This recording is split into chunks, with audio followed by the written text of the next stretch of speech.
But we begin tonight with a developing story out of the Bronx, where a search is now on for a gunman who shot and killed a man just moments after he left a meeting with his parole officer. Eyewitness News reporter Josh Einiger live on the scene in Mott Haven tonight. Josh? And Mike, the NYPD crime scene unit will be working well into the night, gathering evidence here on the scene of this apparent execution of a 27-year-old man in the late afternoon. Detectives now trying to figure out why. With the scene tonight under control, the work of the crime scene unit seemed eerily calm compared to the chaos here hours earlier. In radio transmissions, a panicked parole officer was fighting back crowds on the street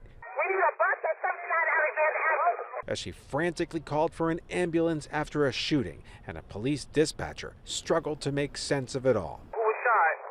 Sir, back off! Back off! Who was shot? Parole was shot. A parole.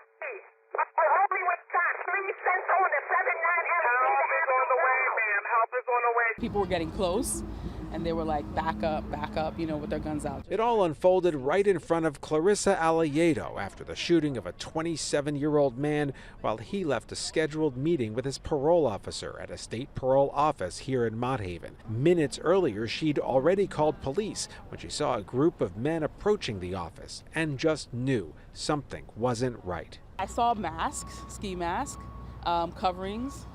And I heard like, move, yo. When you hear that, you know the activity, you know what's going to happen. Cops say the men made a beeline for the parolee, shooting him multiple times. He died at the hospital. It happened in the middle of the recently gentrified Mott Haven section of the South Bronx, where neighbors say the parole office has been a magnet for crime. We've been talking with the state about getting the parole. They have a 10-year lease here, about getting this parole office relocated. People know when a releasee is going to see their parole officer, right? And that's the time that they try to maximize and attack. And then the people around are the people who are caught, unfortunately, in the mix.